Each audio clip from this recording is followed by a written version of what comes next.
Thank you. I'll just do it like this because. Do you want me to? I'll put this up here. Thank you. That was much easier than what I was just trying to do. Horizontal or vertical? Oh, whatever you think. I move around a lot. Oh, and let's do our chant for the night while we wait for Stella to come up. Uterus, uterus, uterus, uterus, uterus, uterus.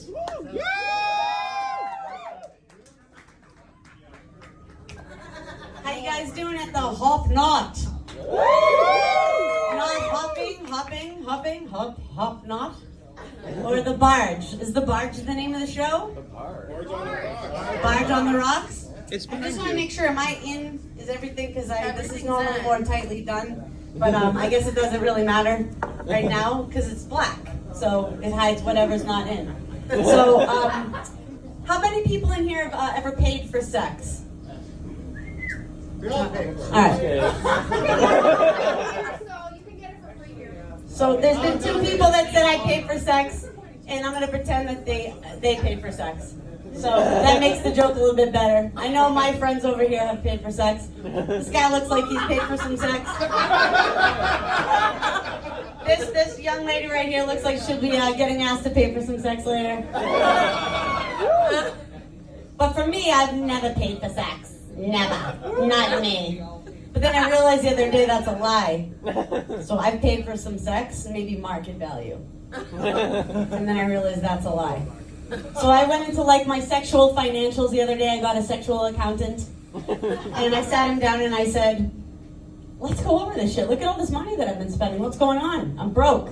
Well, you know, this and, you know.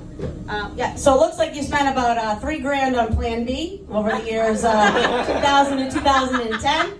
I'm like, all right, that's next. And yeah, it looks like you spent about $400 on gallons of cranberry juice. Right next. You spent about $1,000 on about 50 bottles of, I feel like there's like, my bra strap is hanging out. This is not on purpose. This is not a fashion statement. That's happening. I'm like, why do I feel like I'm undone? Because my bra strap. Clearly, I don't have money to buy new bras. So I'm paying for sex.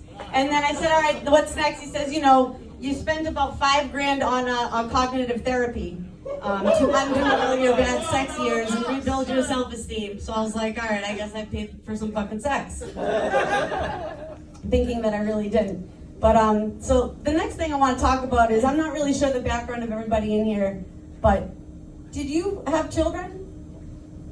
Okay. Did you tell your children when they were younger, you know, don't look both ways when you cross the street? You know, don't go to the white van. Don't go with strangers that drive white vans. Yeah? Okay, so if no one else in here understands this, I know you have my back. I was told as a kid, me and my one of 7 brothers and sisters, you're not allowed to go with that guy in the white van who's got candy and puppies. Anytime he comes near you, you kids go the other way and you tell an adult. All right, cool. Well, I'm from the city, and we had a penny candy store like 4 blocks away from our house. We could just ride our bikes down to the penny candy store, find change along the way, and we'd get some candy. So, check, we're not getting fucking taken by that pedophile that day that was offering us candy. So we're good there. We had Rottweilers, German Shepherds, we had Maltese. Am I being lit? No. Oh, well, so, yeah, see, I'm doing what you just got. Well, because it's, you know, I want to be respectful, so I apologize. I'm almost done with this. I'll get there real fast, real fast. But the 5-minute set, like, who came up with that? It had to have been a dude. But not you. You're a lovely, lovely bottle spinner. I loved that game when I was a kid. I never got to kiss the cute kid, but I always hoped that would happen. But let me get back to the joke. So, we had a lot of dogs. We had German Shepherds, we had Rottweilers, we had Maltese. So, check, pedophile guy with the van, with the candy, and the dogs was never going to kidnap us. I would have been really difficult to kidnap anyways.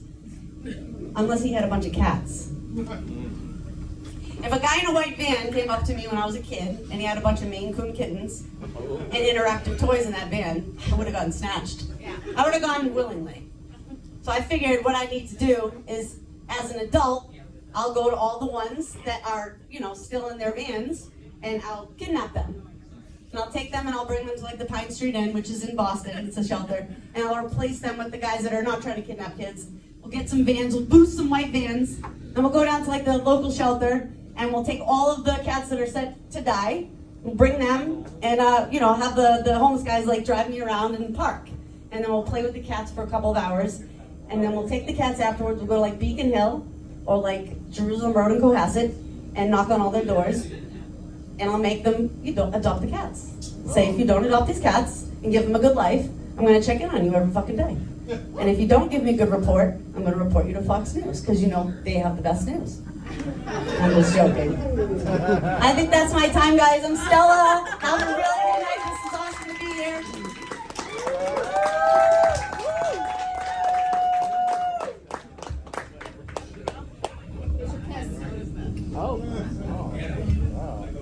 You're welcome. I appreciate that. I hope that stays. Thank you. I appreciate that.